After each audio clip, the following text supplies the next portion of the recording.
Sekarang sebaliknya, jika seorang penulis ingin menjadi generatif, artinya dia ingin menulis sebuah novel dengan pendekatan yang banyak gitu. Artinya dia tidak hanya satu genre, tapi dia menulis 2 genre, 3 genre, bahkan 4 genre. Jadi dia menulis berbagai macam genre novel. Nah, keuntungannya adalah tentu kreativitasnya akan teruji ya, akan kreativitasnya akan terlatih gitu, karena dia dan itu akan menghindari sebuah cerita yang nantinya monoton, karena dia mungkin ketika dia menulis sebuah novel roman, kemudian dia sudah bosan ataupun dia merasa sudah mulai boring, bahkan dia merasa tulisannya udah mulai monoton, dia akan menulis novel yang lain, misalnya novel misteri gitu. Sehingga ketika dia setelah menulis novel misteri, dia ada ide-ide baru untuk kembali ke novel roman, ya dia tulis novel roman lebih menarik lagi gitu. Jadi itu ya, kreativitasnya akan lebih terlatih untuk seorang generalis. Kemudian ya otomatis karena dia banyak menulis sebuah novel berbagai genre, ya pengalamannya akan kaya ya. Artinya itu bisa ketika dia menulis novel misteri, dia akan ada ide, bagaimana mengolah sebuah novel roman itu akan menarik. Mungkin dikasih bumbu misteri sedikit, walaupun secara genre tetap genre roman. Nah, itu, atau sebaliknya ketika dia menulis roman fiksi ilmiah, dia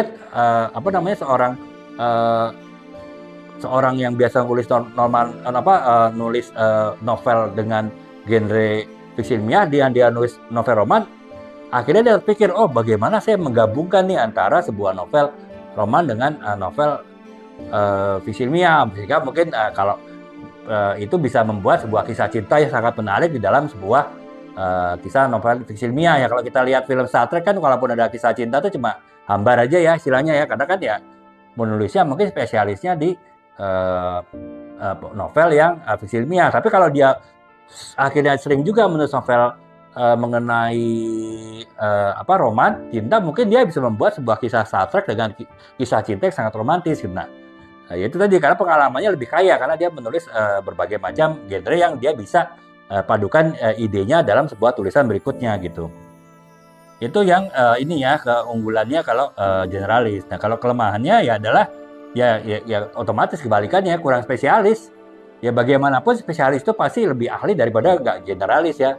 Artinya kalau kita bicara dokter yang spesialis pasti lebih ahli untuk bidang tertentu, lebih ahli daripada dokter umum kan ya, karena dia udah misalnya tadi dokter THT lah, telinga hidung tenggorokan ya, itu dia udah belajar tentang THT benar-benar bertahun-tahun sehingga dia lebih ahli gitu.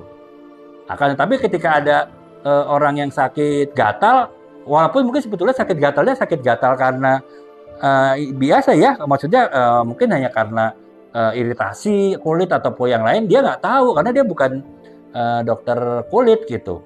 Yang karena itu penyakit yang umum, dokter umum pun pasti mungkin tahu, wah ini penyakitnya hanya penyakit ringan kok, cuma dikasih obat ini. Tapi dokter THT, telinga hidung tenggorokan, walaupun dia spesialis, ya nggak ngerti karena ya bukan, dia hanya tahu mengenai telinga hidung tenggorokan gitu.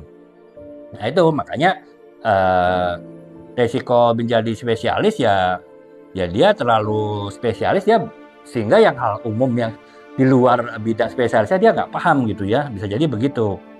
Kemudian juga secara reputasi juga dia susah ya, jadi artinya kalau misalnya kita kenal J.K. Rowling sebagai penulis sebuah novel fantasi, itu kan orang gampang ya mengenalnya ya. Tapi kalau penulis yang suka pindah-pindah genre, orang akhirnya susah dia mendapat reputasi, dia si A ini penulis terbaik untuk genre apa, bingung pembaca karena dia menulis berbagai genre, dan mungkin ya hasil tulisannya kualitasnya tidak sebagus spesialis ya, karena ya dia harus menulis banyak genre gitu, sehingga ya kemampuan untuk mengolah, kemampuan menulisnya juga terbatas gitu. Nah itu ya. Kemudian yang ketiga ya tidak konsisten sih, dalam arti ya namanya suka pindah-pindah kan berarti nggak konsisten kan ya, namanya tidak konsisten ya kemungkinan menghasilkan karya yang baik juga terbatas gitu. Nah itu sih teman-temannya, jadi plus dan minus menulis sebuah novel spesialis ataupun generalis gitu.